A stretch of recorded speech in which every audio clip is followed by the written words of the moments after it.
주말 진단하겠습니다. 그저께 제가 이런 말을 한 적이 있어요. 세상이 미쳤는데 정치 평론을 정상으로 할 수 있겠나? 이런 하소연을 했습니다. 사실은요, 이 정치 평론이라는 것은 세상이 정상적으로 돌아갈 때 거기에 따르는 각종 예측과 견해를 담아서 할 수 있는 거지, 세상이 비정상적으로 돌아가면 정치 평론이라는 게 사실은 별로 의미가 없습니다. 그래서 제가 생각할 때는 나라의 모든 시스템과 도덕성이 이 정도 수준이면 이게 나라가 앞으로 굴러가겠느냐? 이까지 온 것도 기적이고, 그동안 감춰있던 이 나라의 모든 야만성, 그리고 이 나라 국민들의 저질성들이 이번에 계엄과 탄핵 과정에서 다 드러나 버렸다라고 저는 생각하고 있습니다. 자, 나라가 아무리 흔들려도 중심을 지켜야 될 사법부, 즉 판사들, 그리고 헌재, 이런 것들은 딱 중심을 유지하고 있어야 되고, 공정성을 의심받지 말아야 하고, 또 검찰 같은 수사기관이나 경찰 같은 공안기관은 신뢰를 갖다가 놓쳐서는 안 된다는 겁니다. 이것들이 총체적으로 신뢰 위기에 직면하면 그것은 국가 유지 자체가 불가능해짐을 의미하는 겁니다. 저는 한국이라는 국가가, 이것도 국민이 더불어서 살아가는 공동체인데, 공동체로서 국가를 갖다가 유지할 수 있는 한계에 부딪혔다고 보고, 이 안에 보면 생각이 다른 사람이 많아요. 극자도 있고 거부도 있고 친북도 있고 반북도 있어요. 그러면 이 사람들이 통제에서 벗어나지 않고 가게 하는 데는 국가의 사법 시스템, 그리고 헌재 같은 최고 헌법 해석기구, 그리고 검찰 같은 수사기관, 경찰 같은 공안기구 등이 그야말로 공정하게 법 집행을 엄중하게 해야 돌아가는 거죠. 그리고 국회의원이라는 자들도요, 자신이 전부 개개인이 헌법기관이라고 스스로 엄청 떠들고 있지 않습니까? 그런데 지금 민주당 의원들이 개개인이 헌법기관이에요? 이재명과 나머지 190여 명의 똘마니 이렇게 돼 있는 거 아닙니까? 자, 그래서 이런 꼬라지를 보면서 국가 도덕성이 이 정도라면, 국가의 양식과 양심 수준이 이 정도라면, 국민 윤리 수준이 이 정도라면 이건 빨리 망해야 된다. 질질 끄면서 망해가는 길로 가는 것보다 빨리 망하고 빨리 새 출발하는 게 낫다. 저는 그렇게 보고 있습니다. 솔직히 말하면 나라가 이 지경으로 가면 이것은요, 직면할 끝은 공멸과 심판밖에 없다고 봅니다. 오늘 아침에 보니까요, 도저히 빚을 갚지 못할 사람이 38만 명이나 된다고 합니다. 그게 가구로 따지면요, 아마 100만 명 이상이 지금 1차적으로 빚을 갚지 못하고 정부가 연기해줘서 끌고 가고 있는데 곧 터진다는 거죠. 그래서 저는 한국의 금융 시스템이 올해 문제가 터질 거라고 보고 있습니다. 지금 나라가요, 몇 달째 정치 싸움에 국가기구부터 국민들까지 다 달라 그래서 패싸움을 하고 있습니다. 자, 그러지 않아도 망해가던 나라가 이 와중에 제대로 된 국가 통제 시스템도 없고 그러잖아요. 대통령 직대가 잘리고 직대가 하다가 또 잘리고 또 대통령 직대가 다시 오고 난리도 이런 난리가 없습니다. 그런데 그것도 대통령 직대 총리도 못마땅해서 또 자른다는 소리가 나오고 있어요.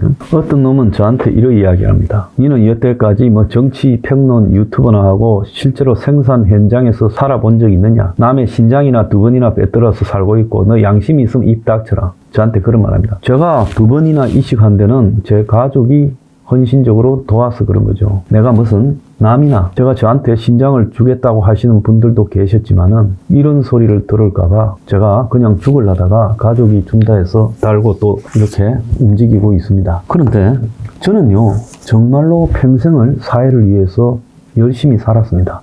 제가요, 맨날 정치권 언저리나 있고 이런 게 아니에요. 가난한 사람들을 위한 사회운동을 엄청 했고 연구소에서도 근무한 적이 있고, 또 더 나아가서 농민들의 이 정보와 기술, 즉 컴퓨터 인터넷 기술을 높이기 위한 회사에서도 근무를 했고, 또 건설회사에서도 근무를 했고, 또 더 나아가서 정권회사에서도 근무를 했습니다. 다들 어떻게 살아가는지 모르겠는데요, 저는 저 나름대로 이런 파란만장한 경력 속에서도 많은 노력을 하고 살아왔고, 또 국민을 위해서 당도 만들었어요. 순전히 제 이름을 가지고 당도 만들었고, 저한테 들어오는 여러 가지 지원금을 쪼개서요, 그 당을 운영했어요. 그래서 저는 매우 치열하게 살아왔고 이 치열한 삶의 대가로요 뭘 취하고자 하지 않았습니다. 그래서 저한테 그런 말을 한 저런 놈은 아마 이재명 패거리일 것 같은데요. 언제 얼굴 한번 보길 바랍니다.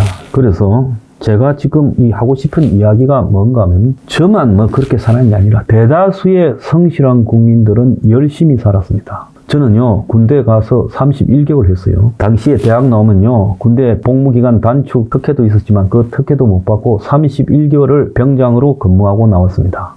그리고요 저는요 세금을 지금까지 한 번도 빠지지 않았어요. 부당하게 1년에 4차례나 얻어맞았지만 그거요 재소도 하지 않고 그대로 냈습니다. 심지어요 4, 5년 전에 방송국에서 세금 떼고 저한테 준 세금을 가지고 또 덮쳤지만 그것도요 제가 다 냈어요. 한 번도 탈세한 적 없고 과태료 안 낸 적 없어요. 그래서 저는 모범 국민으로 살아왔다고 자부하고요. 문재인 때 억지로요 저한테 코로나 때 집회를 갖다가 못하게 하는 부분에서 항의하다가 경찰의 마수에 걸려서 벌금 70만 원 받은 거 외에 저는 아무런 전과도 없습니다. 그 전까지는 전과가 하나도 없었어요. 또 그것뿐입니까? 저는요 대학원을 다닐 때 개나 소나 다 뺏겨 써가지고 논문 통과하는데 저는 석사 논문요 워낙 그때 바빠가지고요 솔직히 말하면 사회를 위해서 봉사한다고 바빠가지고요 저는 석사 논문을 안 쓰고요 그래서 석사 졸업이 아니라 석사 수료를 했습니다. 그래서 저는요 막 살지 않았고 매우 정말 남들보다 훨씬 치열하게 살았지만 진실되게 살았고 열심히 살았고 사회봉사도 엄청 했고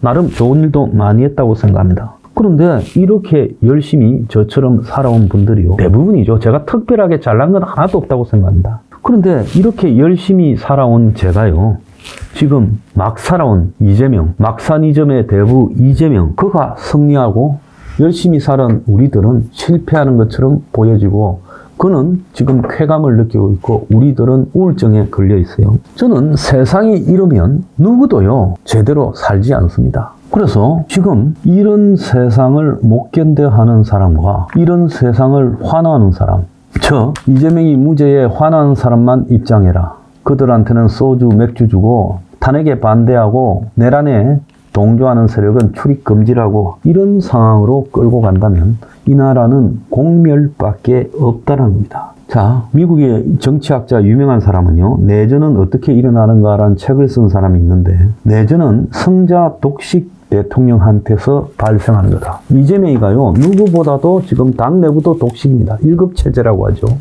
지금 국회에서도 독식입니다. 그리고 그 이재명에게 이제 국가 권력을 줍니다. 그럼 어떻게 되겠어요? 이거는요 결국은 파시즘으로 규결될 거고 그것은요 국가의 공멸로 가는 겁니다. 그래서 열심히 성실하게 살아온 사람들이 무슨 죄가 있어서 이꼴을 당하고 막 살아온 걸레 같은 자가 저렇게 설치는가, 그에게 국가 권력이 저렇게 몰리는가, 그리고 그걸 갖다가 동조하는 도저히 제 머리로는 이해할 수 없는 사고방식을 가진 사람과 어떻게 같이 살아가나, 저는 그렇게 우려하고 있습니다. 그래서 내전을 가거나 둘 다 죽어버리거나 이렇게 가는 것이 답인가, 저는 그런 생각을 해요. 그래서 제가 커뮤니티에 이런 말을 적어봤습니다. 아니 이렇게 서로 간에 고통스럽게 가면서 공멸을 향해서 한 발짝 한 발짝 나아가느니 군에서 보유한 총기를 한 가구당 하나씩 풀어가지고 차라리 내전을 벌여서 승자가 독식하는 게 낫지 않냐, 오징어 게임처럼요. 이게 사람 사는 고라지인가, 저는 그런 생각을 합니다. 그래서 지금 성실히 살아온 사람들이 느끼는 열패감, 성실히 살아온 사람이 왜 패배하고 열등하다는 이런 고민을 가져야 됩니까? 막 살아난 자가요 승리자가 돼야 됩니까?